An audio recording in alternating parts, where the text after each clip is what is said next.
Good evening and welcome to the November the 4th meeting of Richmond Common Council. Would you please stand for pledge of allegiance and remain standing for prayer by Councilor Engel.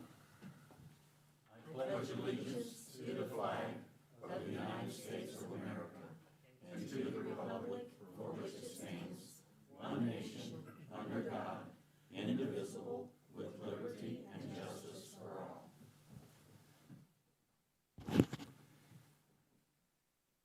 Thank you, Lord, for the blessings you have bestowed upon us, and I ask that you continue to bless us with wisdom, strength, and good judgment. Bless all our city employees and keep them safe, and look down upon us with your kindness in this time of turmoil. Yes. Amen. Amen. Amen. Thank you, Mr. Engel. Would the clerk please call the roll? Goss. Here. Lucinda Wright. Present. Bill Engel. Here. Larry Parker. Here. Ann Taylor. Here. Gary Turner. Jane Bumbelow. Here. Justin Burkhart. Jerry Purcell. Here. 7 are present. Mr. Turner and Mr. Burkhart have both excused absences. Approval of the minutes of our regular meeting is held on October the 21st, 2024. Mr. President, Mrs. Bumbelow. if there are no additions or corrections, I move to approve the minutes for October 21st, 2024. Second. Second. Have a motion and a second to approve the minutes of October the 24th as received. All in favor, please say aye. Aye. Opposed? Motion carried. Presentation of petitions, memorials, complaints, introductions. Mr. Purcell, do you have one? Evidently, David didn't make it, but David, Okay. of course, he went to school with me, and he teaches at the University of Arizona. He wanted to make tonight's meeting.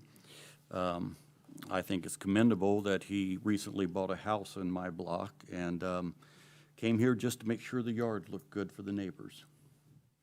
That's very commendable. Glad Yep. that he's moving to Richmond. Yep. Communications from the mayor. Mr. President, if we could get more people like Kersey to do that, Bill Henry would be bored in his job. People took care of their properties. That is true. Thanks for all you do, Bill. Anyways, you've probably seen some construction fence around the former Elder Beerman site. The interior demolition remediation started last week, Thursday. Their full team expected on site November the 11th. Yes, they're going to work Veterans Day. They're going to work as hard and fast as they can. It's funny because this is a work wrecking out of Cincinnati. They have 3 big projects that end this week, so they're going to send a lot of crew.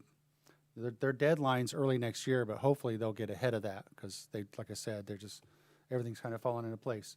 The first external thing you'll see besides the safety fence is the skywalk to the parking garage in the very near future.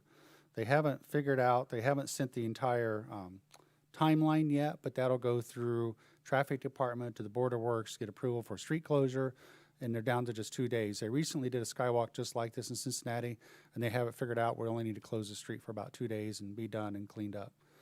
And just so you know, they are recycling all the concrete and all the steel, not putting that stuff in a landfill. That's awesome.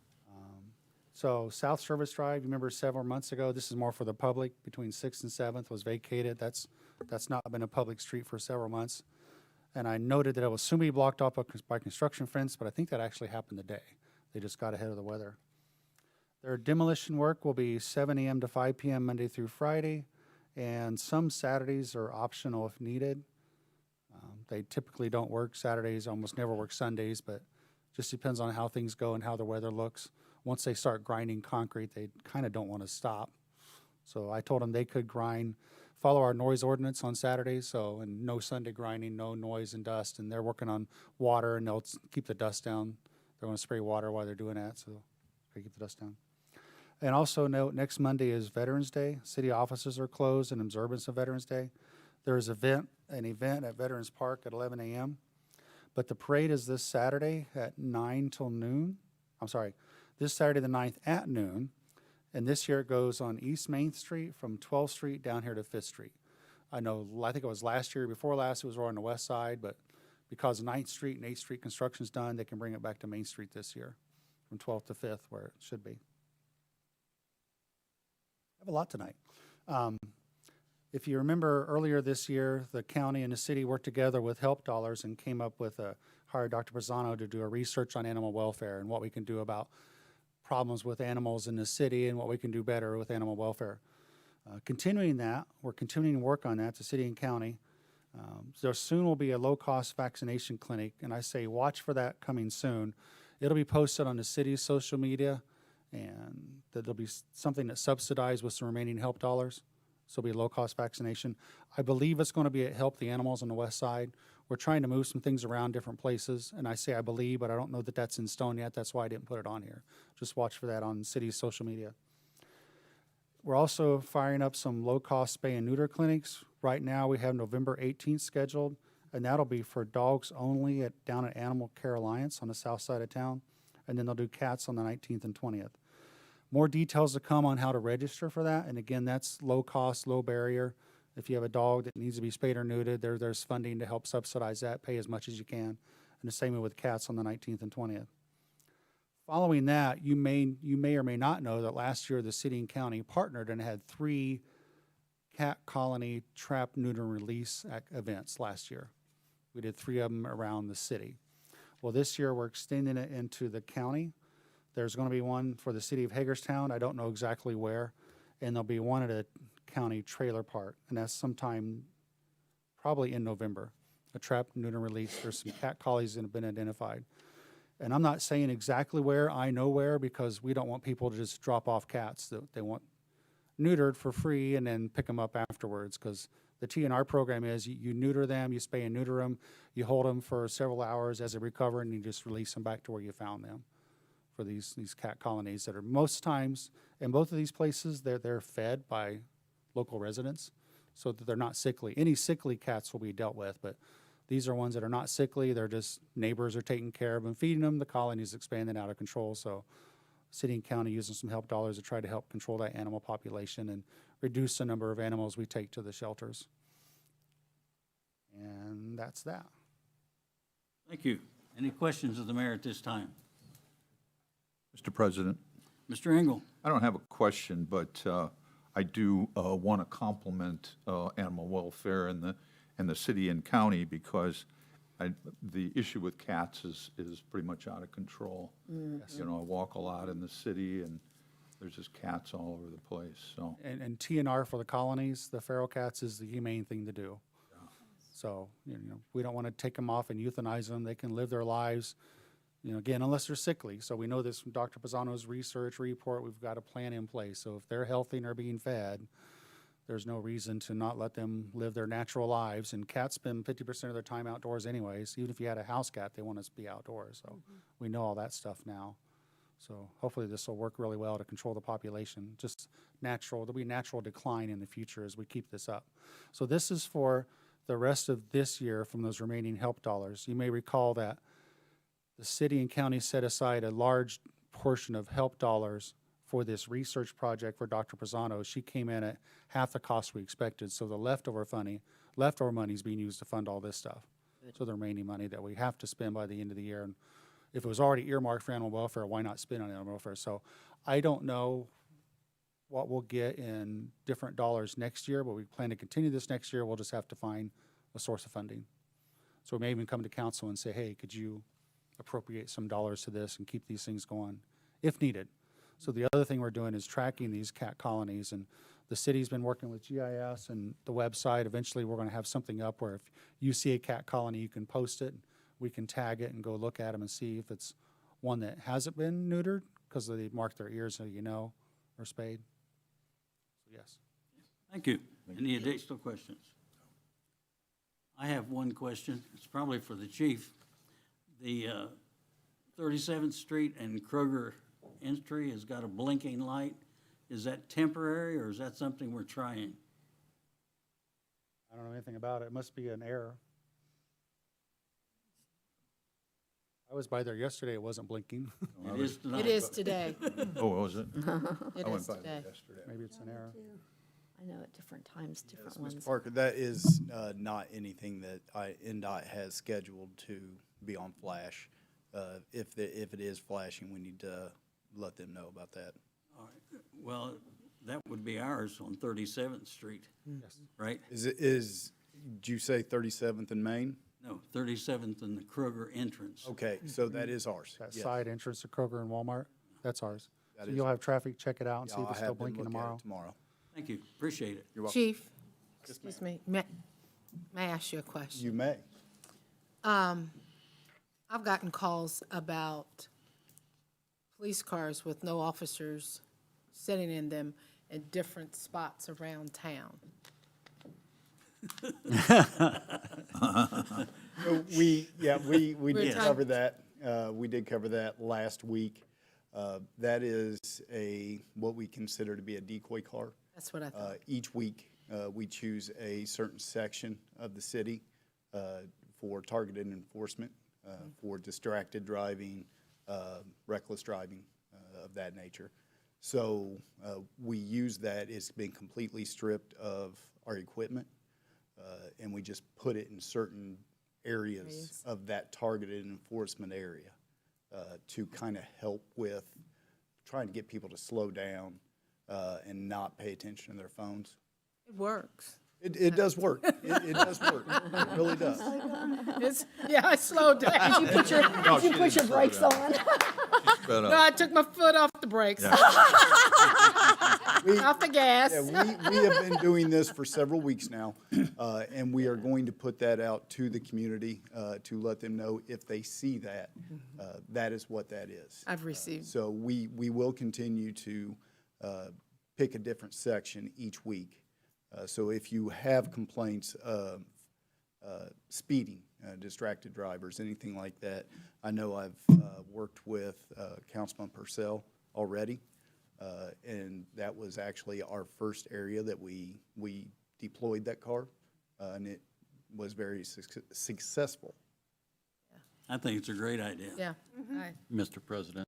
Mr. Purcell? Yes, and I was going to thank you for that. The people there have reached out to me, and it was very effective. Yes, it was. Thank you. Thank you. Any additional questions? No. Thank you very Thank much. you. Appreciate it. Thank you. Thank you. The minutes of October the 10th, 2024 from the Board of Works was included in your packet. Anybody have any questions or comments regarding that?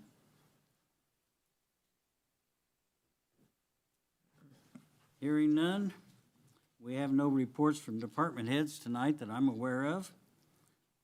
Ordinances on first reading.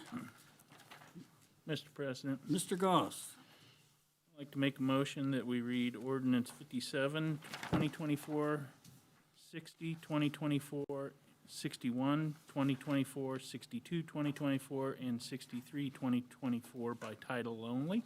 Second.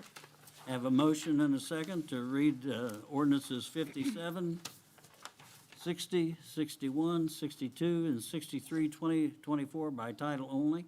All in favor, please say aye. Aye. Opposed? Motion carried. Ordinance number 57, 2024, a general ordinance amending Richmond City Code, Section 150.07 and portions of Section 150.14. Good evening, Council. Dustin Purvis, Planning Director. Ordinance 57 amends the fee schedule of Chapter 150 of the Richmond City Code. Chapter 150 is the building code. These fees haven't been updated since 2005. So the idea here is just for these proposed updates to take into account staff hours, inflation since 2005, and just kind of put us back in line with some of our peer Indiana communities. This evening, I'm just requesting that this be referred to the Finance Committee for their review. And report from the Finance Committee at this time? It hasn't been heard by the Finance Hasn't Committee been yet. heard by the Finance Committee. It's on first reading. They haven't looked at it all? No, Oh, okay. there I was no thought they had. finance committee meeting today. Will do. Refer to committee. Ordinance number 60, 2024, a general ordinance updating the fee schedule for the Division of Planning and Zoning of the Richmond Department of Infrastructure and Development. Ordinance 60 amends the planning and zoning fee schedule. These fees haven't been updated in 44 years, and so as a whole, How many? How many? 44 years. Oh, that's So- awesome. What's the rush? So Richmond's fees, as you might expect, are among the lowest in the state. And so similar to Ordinance 57, the idea here is to have our fees better reflect staff hours, as well as just the administrative costs that often go into facilitating these planning processes. And once again, I'm requesting that it be referred to the Finance Committee. Refer to the planning, or to the finance. Thank you. Ordinance number 61, 2024, a special ordinance authorizing the city of Richmond to receive a donation of treatment services for a specific tree for the Street Tree Commission of the city of Richmond, Indiana. Hello, Hello? Hello. Good evening. Thomas Hill. I'm the GIS coordinator. We had a citizen, Damon Jacobson, approach the Street Tree Commission back in September, inquiring about the process of both pruning and then treating the white ash tree that is present in the right-of-way strip, the tree lawn, in front of the house that they own at 304 North 13th Street. We didn't know the process. This is a new thing for us, so we decided to bring this through legal to council, and we want to treat this as a donation of services, essentially. So the citizen will hire an arborist who will prune the tree according to ANSI standards, best practices, and then the citizen will treat the tree for the emerald ash borer to prevent that from further decaying the tree. Questions of council at this time?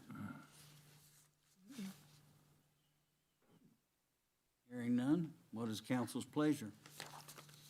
Mr. President, Mr. Goss, I'd like to make a motion that we suspend the rules and advance ordinance 61, 2024 to second reading, read by title only.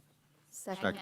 I have a motion and a second to suspend the rules and advance ordinance 61, 2024 to second reading and read by title only. All in favor, please say aye. Aye. Opposed? Motion carried. Thank you. Ordinance, I'm sorry. Ordinance 61, 2024, a special ordinance authorizing the city of Richmond to receive a donation of treatment services for a specific tree for the Street Tree Commission of the city of Richmond, Indiana. Ordinance 61, 2024 is now on public hearing. Is there anyone in the audience that'd like to speak in favor of this ordinance? Is there anyone in the audience that'd like to speak in opposition of ordinance 61, 2024? Move for engrossment. Second. I have a motion and a second to engross. All in favor, please say aye. Aye. Opposed? Motion carried. Call the question. Second. I have a motion and a second to call the question. Please call the roll. Doug Goss, Aye. Lucinda Wright, Aye. Bill Engel, Aye. Larry Parker, Aye. Ann Taylor, Aye. Jane Bumbelow, Aye. Jerry Purcell. Aye. 7 are in favor. Motion carried. Thank you. Ordinance number 62, 2024, a general ordinance amending Richmond City Code Section 74.47, off-street parking. This ordinance really needs to be passed tonight because the clerk's office is having a problem with people coming in wanting to buy a pass, and she doesn't know what price to charge them. So we need to review this, and we need to make a decision tonight to either pass it or reject it. Motion to move to second reading. I'm sorry, I didn't hear you, sir. Motion to move it to second reading. Second. Have a motion to suspend the rules and advance 62-2024 to second reading. All in favor, please say aye. Aye. Opposed? Motion carried. Ordinance, do we have any questions from council regarding the pricing or anything of that nature?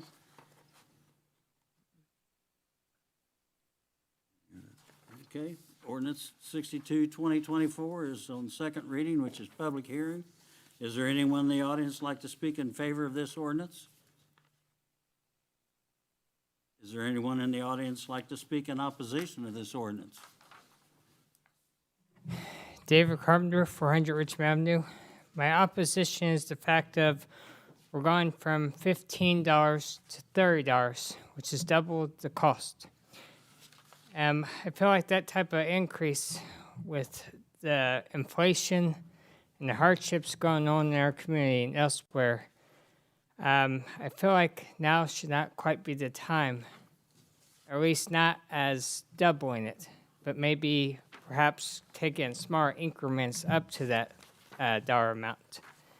And if I might ask, why is the reason it is necessary to double the cost? Why was the choice made to go from $15 to $30? Okay, Well, the maintenance on the building, the Maintenance.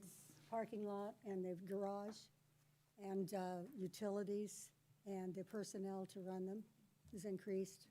And it hadn't been increased since ordinance 58-2022, or 2002. 2002. Isn't that 2002? We haven't raised it in 22 years. 22 years. Okay. Which I understand, but I kind of do question why the city chose now to do it. Like you said, it hasn't been in 22 years. Why couldn't we have done it in a time where we had, more finances in our community and such? But I still stand where I am of opposing it. Thank you. thank you. Thank you. Is there anyone else in the audience who'd like to speak in opposition to this ordinance? Move for engrossment. Second. Have a motion and a second to engross. All in favor, please say aye. Aye. Call the question. Call the question. Second. Have a motion and a second to call the question. All in favor, please say aye. Aye. Please call the roll. Doug Goss, Aye. Lucinda Wright, Aye. Bill Engel, Aye. Larry Parker, Aye. Ann Taylor, Aye. Jane Bumbleow, Aye. and Jerry Purcell. Aye. 7 are in favor. Thank you. Thank you. Ordinance number 63, 2024, an appropriation ordinance amending the 2024 budget. Good evening, Rodney Mays, Airport Manager. Good evening. Good evening. Good evening. Richmond Airport is requesting an additional appropriation to the 2024 budget. The additional funds will be needed to purchase 2 loads of aviation fuel for the remainder of 2024. The account 2209 will be $59,000. Account excise tax 3922 will be $3,500. And like I said, that'll be to purchase 2 loads of fuel for the remainder of 2024. Any questions? Any questions at this time? Mr. President, Mr. Purcell? Manager Mays, is this something that needs to be passed tonight, or can it be referred to finance? It can be referred to finance. I believe 18th is my understanding for public comment Very good, thank you. or advertisement. Any additional questions from council? Mr. President, Mr. Engel? Rodney, but can you tell us about, or just in general terms, about how the fuel sales have been this year? Fuel sales are going pretty well. We've had a lot of jet traffic this year. Our jet traffic's up, a lot of charter service. We've had some companies coming and looking at land to build or check on projects. So our charter service has gone up. Part of the reason for this increase is back in, I believe, July when we started working on the budget, fuel prices were, I think, $3.25 for Jet A, and come January, they went to $3.48 for me to purchase. So it's since come back down, but that kind of cut into our budget. That's why we need additional funds there. But we budgeted 20,000 gallons of jet, and as of today, we're at 22,000. And then I think we budgeted 15,000 for 100 low lead. We're at 14. We still got a couple months to go, so. Okay, thank you. Yeah, no problem. Yes, do we have our self-fueling station? Is We that do not. operating yet? Do We have a just, I projection just date? got an update from our supplier, and he does not know, it's supposed to be in here in September. And I think they're still blaming it on a supply issue. So we're still waiting on that project. PO's been issued, everything's ready to go on our end. It's just waiting for its arrival. So I don't have a date of when it's going to arrive. Any additional questions this time? I have one. What do we sell our fuel for? Right now, we're at 560 and 545. 560 is for 100 low lead and 545 is for jet. We make 60 cents a gallon on 100 and $1 for jet is our profit margin. Is that the same as what Winchester's charging now? We're a little bit more, I think I can't remember what their prices are. We're a little higher than Winchester. I think they're an independent fuel supplier, so they get a little cheaper than us. We are branded with Phillips. So with this self-fueling station, it was a partnership with Purvis Brothers. So we signed an agreement that we would stay with them for at least 5 years for our fuel supplier, for them to pay partial of that self-fueling station. I was talking to a gentleman today talking about his airplane, and he said that Winchester and Richmond are the best places to buy fuel. And I just wondered if we were less than they were. It's just what the market, whoever buys fuel at the lower amount, we're not too far off, but if I buy a load cheaper and then they buy a load higher, kind of, we're competing there. So we try to do the best we can with our fuel pricing. Thank you very much. Yep. Any additional questions? Refer this to finance then. Thank you. you. Thank you. There are no ordinances on second reading. Any unfinished business to come before council at this time? Move for adjournment. Second. We stand adjourned. Thank you very much.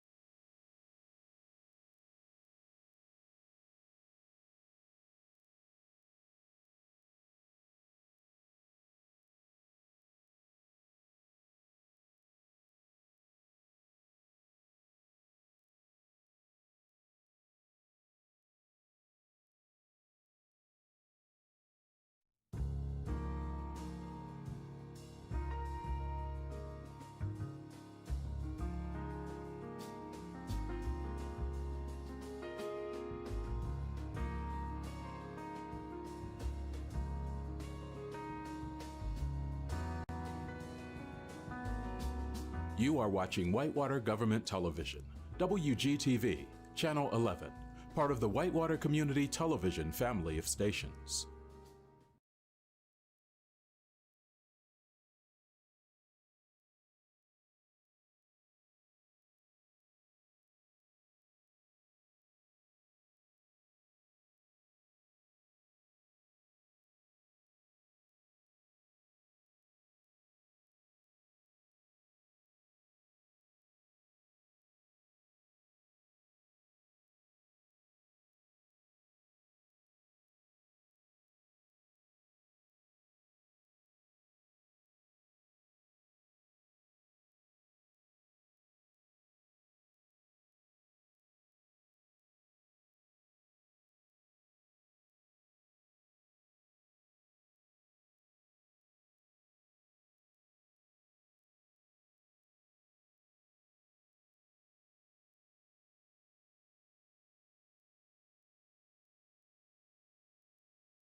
Good evening, and welcome to the Richmond Power and Light meeting for Monday, November 4th, 2024.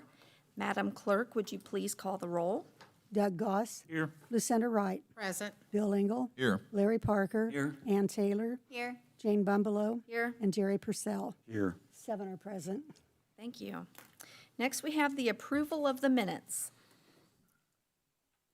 Madam Chairman, Yes, sir. if there are no additions or corrections, I move for approval of the minutes of Sec- October the 7th, Second. 2024, as received. We have a motion and a second to approve the minutes. All those in favor say aye. Aye. Any opposed? Motion carries. Next, we have bills to be approved. Madam Chairman, Yes, sir. the Finance Committee has reviewed the bills and moved for approval of $8,402,907.28. Second. We have a motion and a second to approve the bills of $8,402,907.28. All those in favor say aye. Aye. Any opposed? Motion carries. Okay, any unfinished business?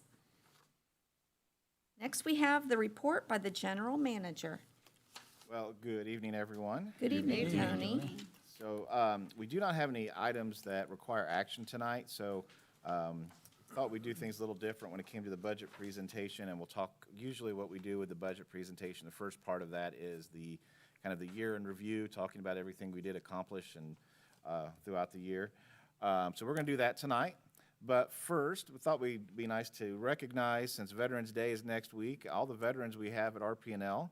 Of course, these gentlemen don't look like this anymore, but we got Bob Schroeder, Dexter Melling, Donnie Pitcher, Clarence Boswell, we call him Boz, Mike Montgomery, Kevin Cox, Ralph Bain, Rodney Atkins, Sean Dixon, and Josh Hensley. They are all pictured. Not pictured are Dave Stevens and Brent Wolf, and we, of course, thank you for their service, and good group of guys. Very good. So we'll start the year in review, and basically what I like to do first, always like to recognize some of the new faces. And speaking of faces, in the audience tonight, we have Dave Samuels. He's not a new face to RP&L. How long have you been with RP&L? 35 years. Awesome. Thank you for your service. Dave is one of our senior meter technicians. I'm not saying senior because of his age, but because of his longevity. Dave does great work for us, so thank you for being here tonight, Dave. Yes. We have some new faces at RP&L this year.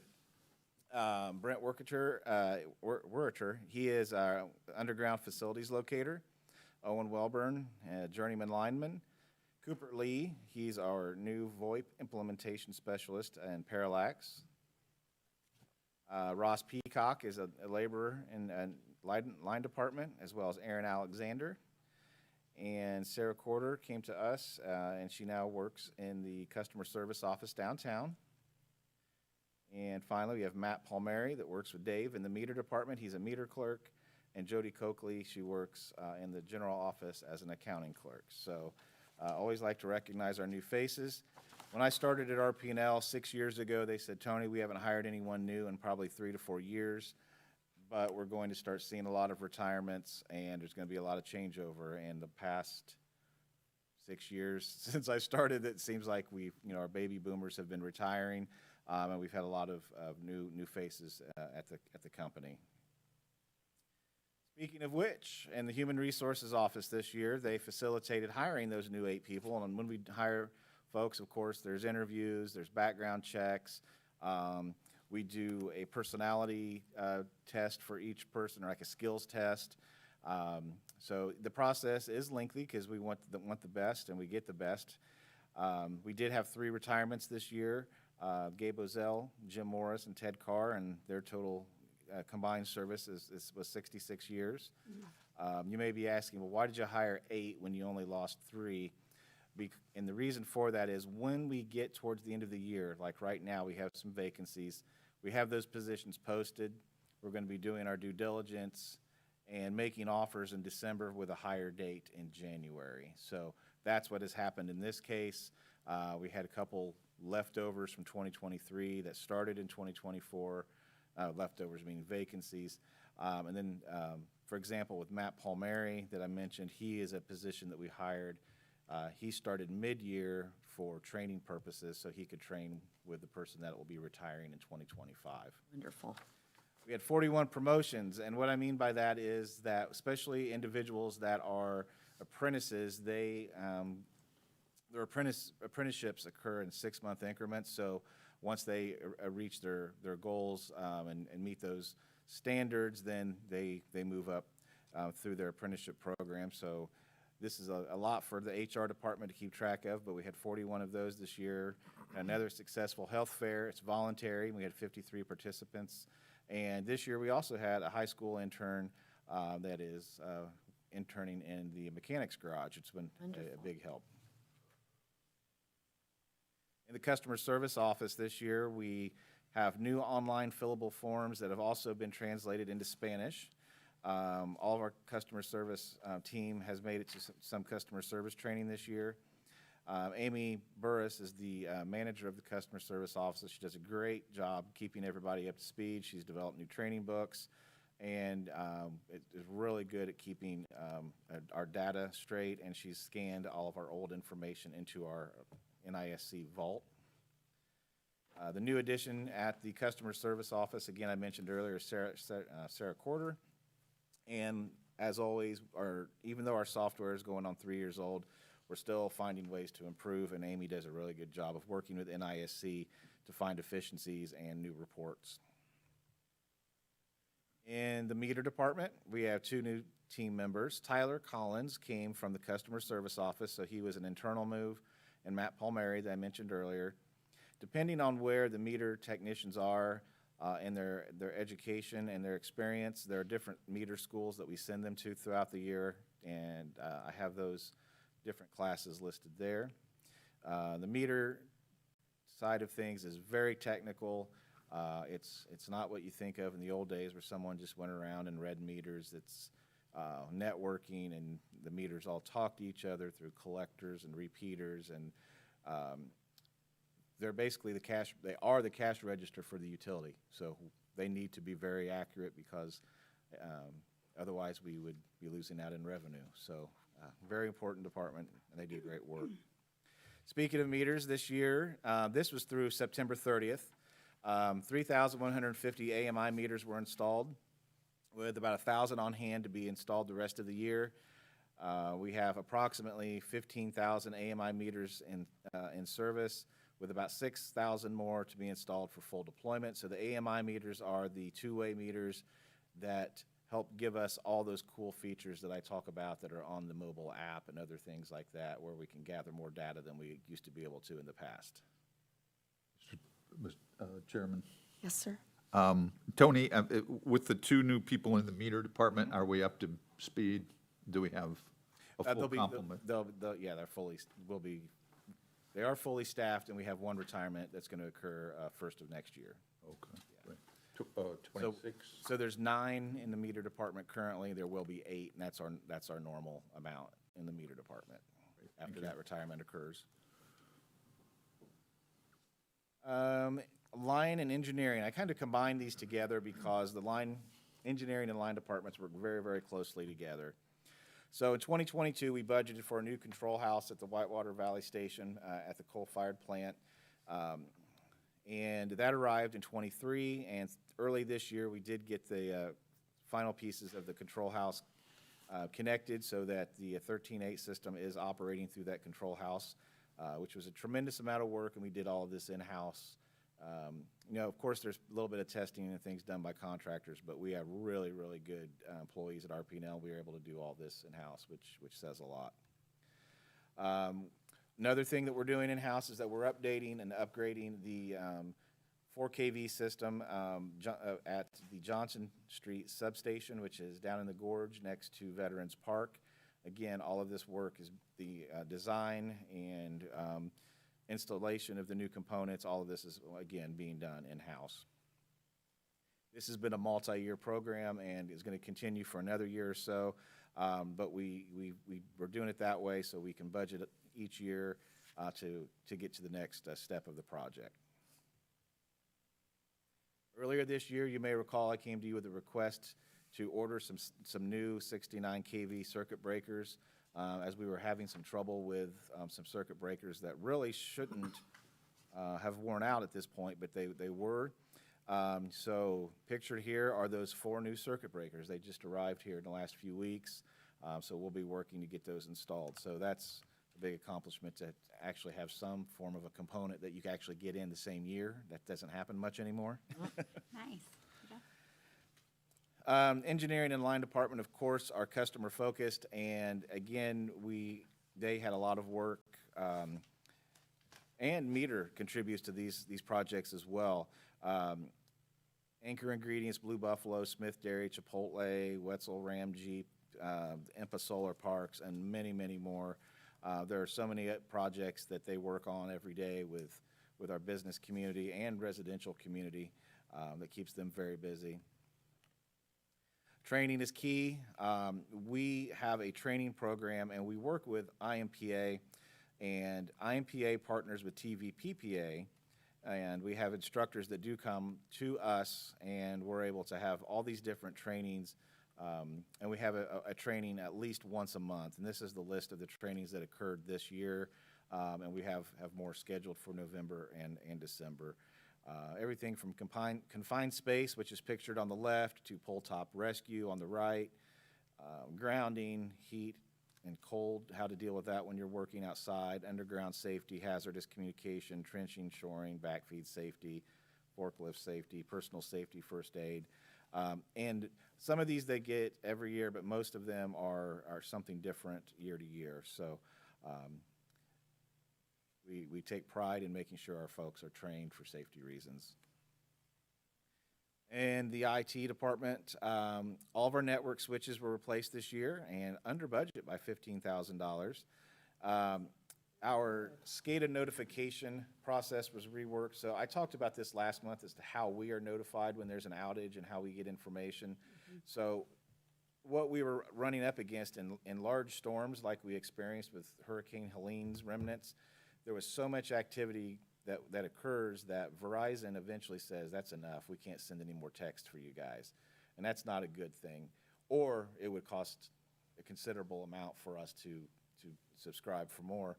So Cherokee, our IT director, found an app-based system that uses push notifications on our phone that is much cheaper and serves the same purpose for us. So that was very nice. That's great. Wi-Fi network was upgraded in all of our facilities, so our main building and all of our substations. HVAC software was replaced.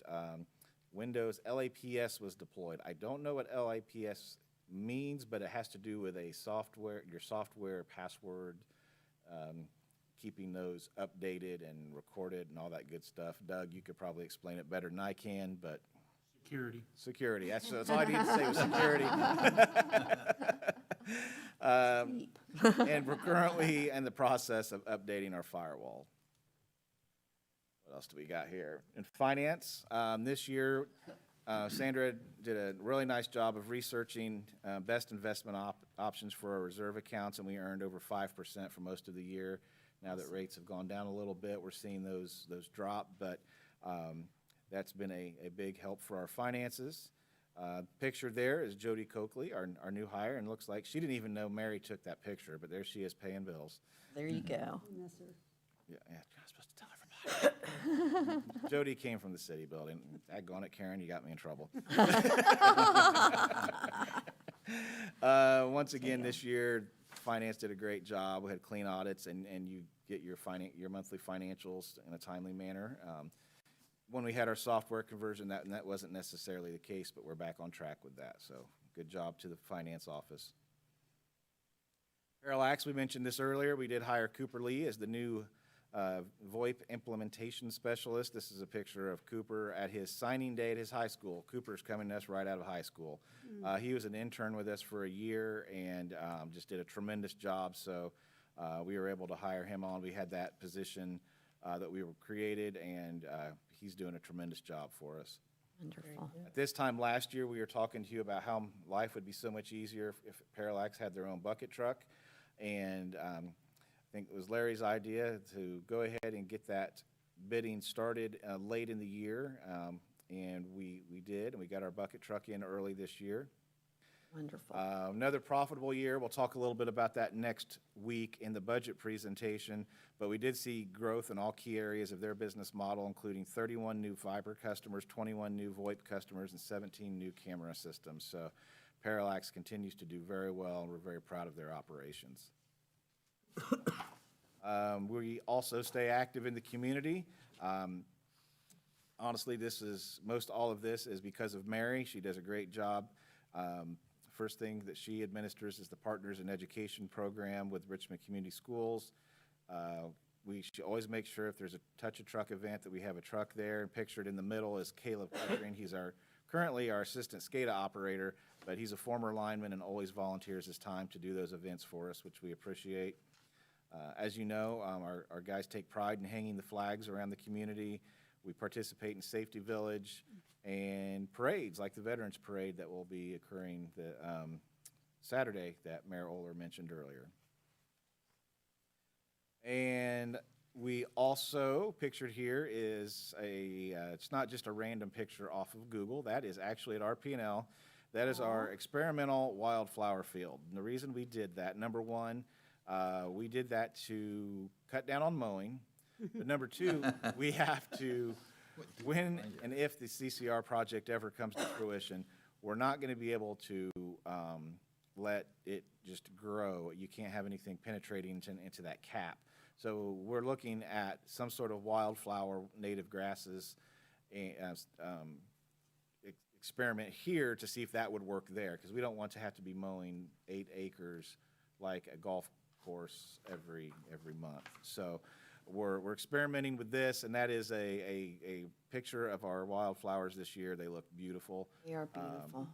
With a little pollinator. I don't know if you can see it in the picture, but Yep. there's a little Yeah, I can pollinator on see 'em. there. So we had a lot other items going on this year, and we'll probably touch on a few more of those things next week in the budget presentation. But it's always good to kind of go through your accomplishments and recognize our folks.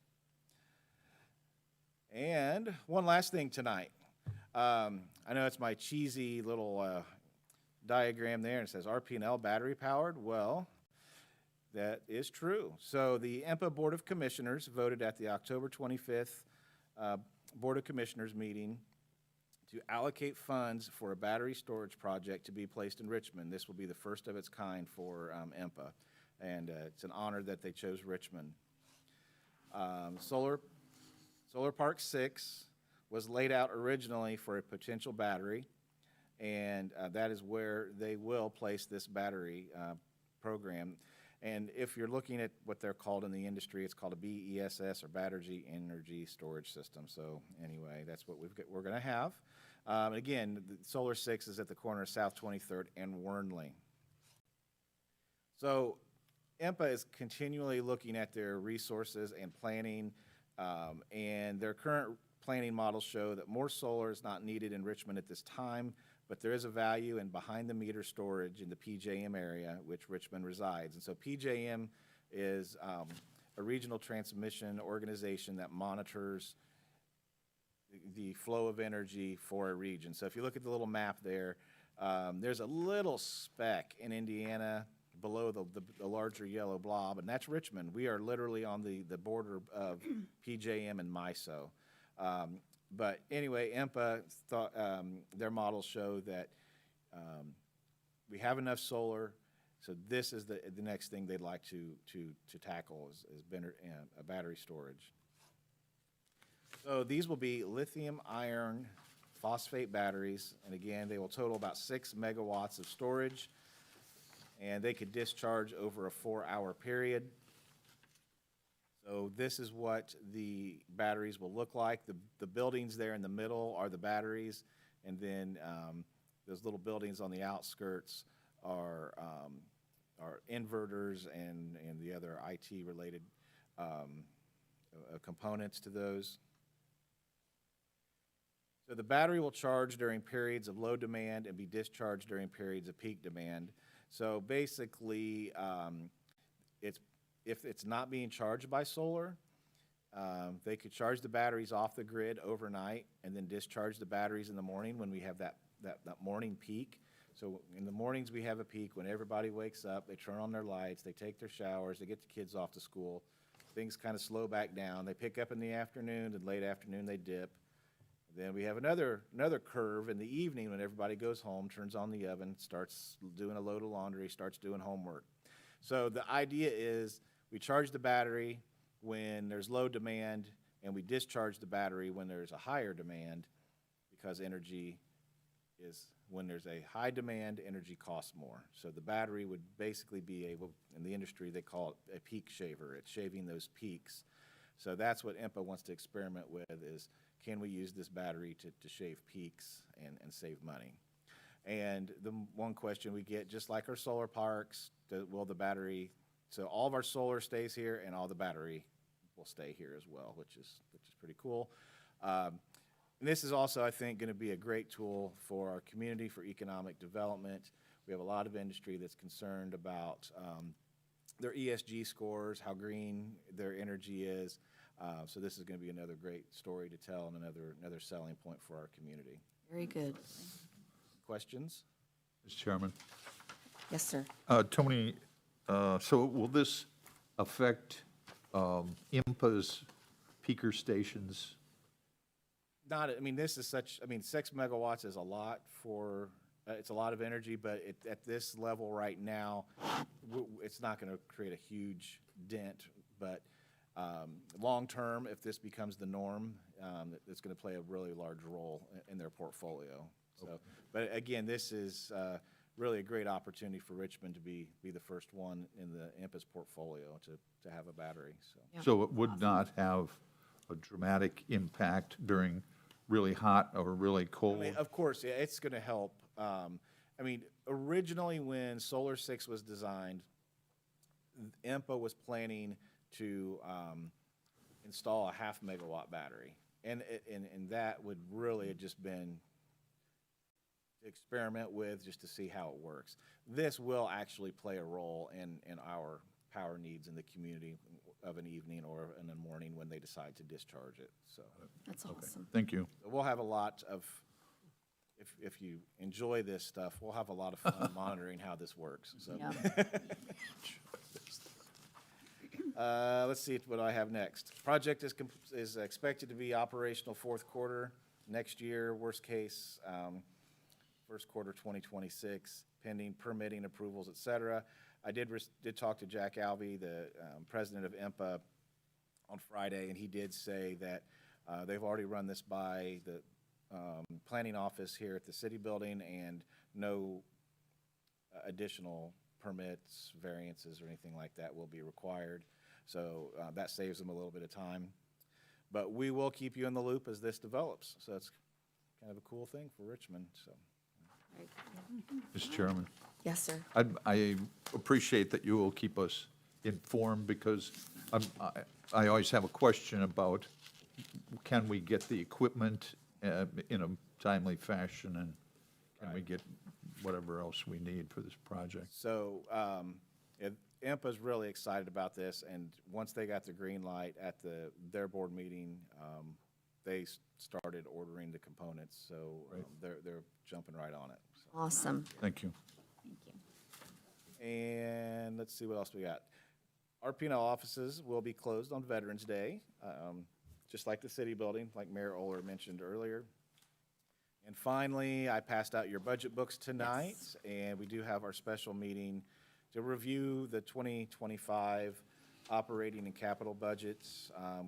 We'll meet here in the council chambers at 6 p.m. next Tuesday evening.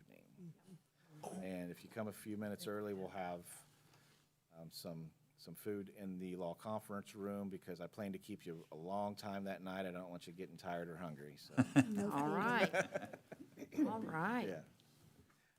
And I think that's all I got tonight. Surf and turf?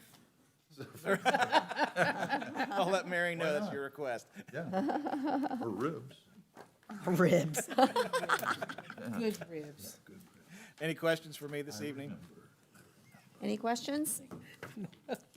Well, hearing none, what is the council's pleasure? Second. Second. We have a motion and a second to adjourn. All those in favor say aye. Aye. Meeting is adjourned. I barbecued those.